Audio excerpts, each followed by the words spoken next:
Congratulations. Such a powerful film. And welcome to TIFF, of Thank course. you. Thank you. So let's start by talking about this story. What was it about this script that just pulled you guys in?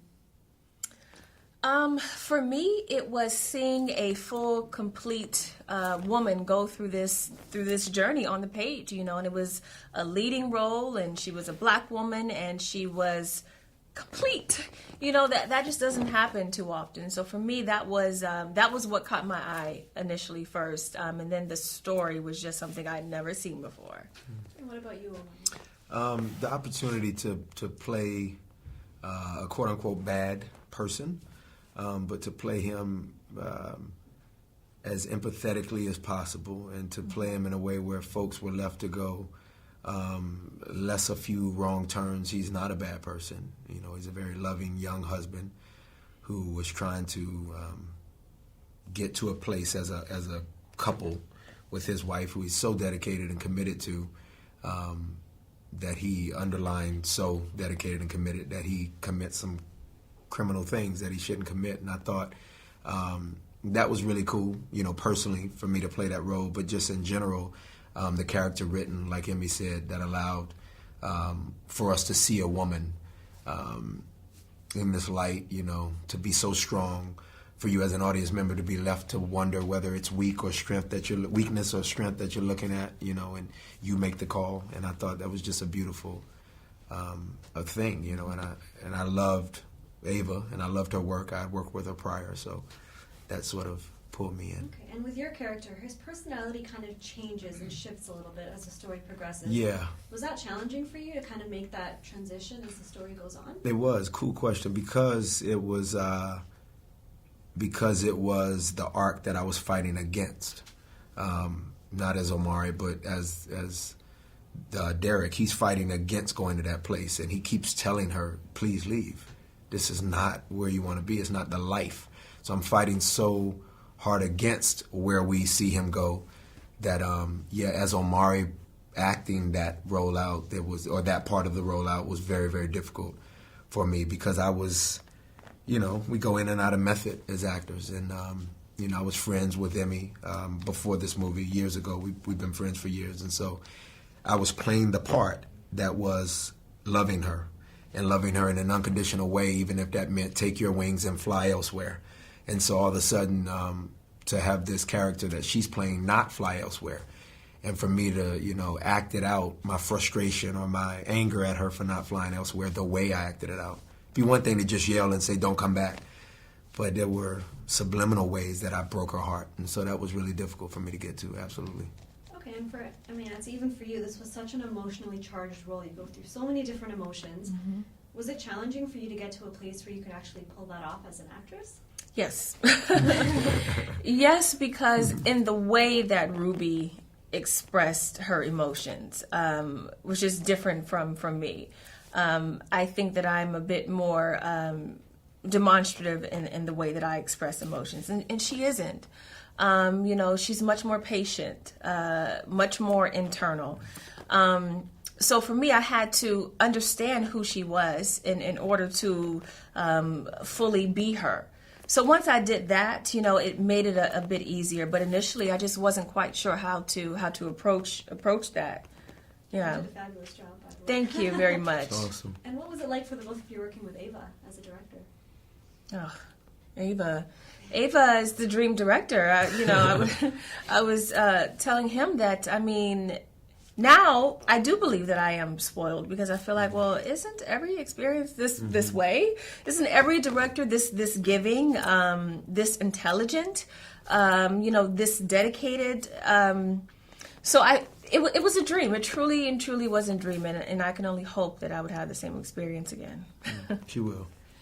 It was my second time working with Ava, and that is nothing short of our desire to work with each other. It's not like, oh, I need that job.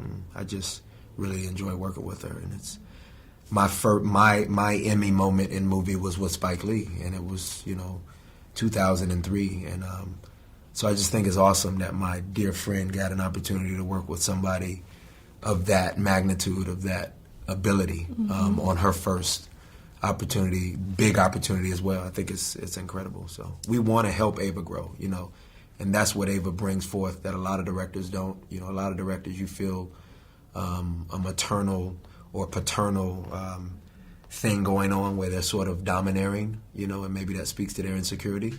But she's secure enough where you actually, as an actor, really, really want to work with her and help her to get to where you know she's going to go. And I think that's a great quality. Okay, and are there any other actors or directors out there that either of you have kind of always had your eye set on working with one day? Yeah. Tough question. Yeah. And, There really are for me, but I think ultimately having this experience with Ava and other experiences in the past have led me to just want to make sure that I'm working with a director who is giving, is patient, you know, all those qualities. Working with Ava highlighted the important things about wanting to work with a director more so than the work that they've done and who they are, you know, Great just answer. the things that really matter. really good answer. Yeah, similar. Same idea? Yeah, there's, I mean, obviously there's actors that we all, you know, people come to mind, and it's, you know, I don't know. I would love to work with Denzel and Ed Harris and Meryl Streep. I love Sophie Okonedo. I think she's phenomenal. And, you know, just a lot of Emily Watson. I think she's brilliant. There's a lot of great people out there, man. A lot. Daniel Day-Lewis. But in terms of director, I think similar to what Emmy said, you know, just somebody who's, I always thought Ang Lee made beautiful films. They're gorgeous to me. So just maybe that experience of working with somebody that's best in light, somebody that's best in storytelling, somebody that's, you know what I mean? Like Scorsese tells a great story. So it doesn't have to be him, but somebody like Emmy said who's a young Scorsese who has that same passion. And I like rookie directors, you know. Rookie directors are great because they come with a whole bag of tricks and the possibilities are limitless. So That's definitely a good point. yeah. So what's next for both of you? I know you have a movie coming up in the morning. I do. But I also have a film that'll be upcoming that, you know, just getting kind of final details on with Nia Long. It's called Addicted. And so I'm looking forward to that for sure. Give us a hint about what it's about. A woman who is addicted. A lot of possibility there. I know. And Omari, you've got a lot of stuff lined up as well. Can you Yeah. give us some inside scoop there? There's a movie that comes out with Sharon Lill and Gary Dodan, and it's a really, really good piece.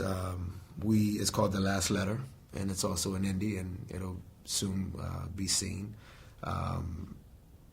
It's great. I like it a lot. And then there's a movie that I'm starting to work on with Vera Farmiga and Elle Fanning called Pure Life. And I think its director definitely has seen his days at TIFF, Van Fisher, who really kind of jump-started Jeremy Renner's career, and Gabby Union as well. So that's soon coming as well. Very exciting. Yeah. Thank you guys so much for Thank you for coming talking to us. And just as a little thank you, we've actually got some goodie bags here. So this one's for you. Oh, This wow. whole situation? Whole situation. That is so cool. Oh my gosh, this is gorgeous. For you. That is great. And they're actually both filled with some goodies. So make sure you take a good look inside because Wow. some really cool stuff. Oh my there. gosh. I don't need that. I need that for somebody at home. Well, You this can is. negotiate. I'm not right going to take here. that from her. I'm not going to take that from her. That'd be her push Oh my gift. gosh, this is gorgeous. Thank you so much. So cool. Thank you. You. Bam.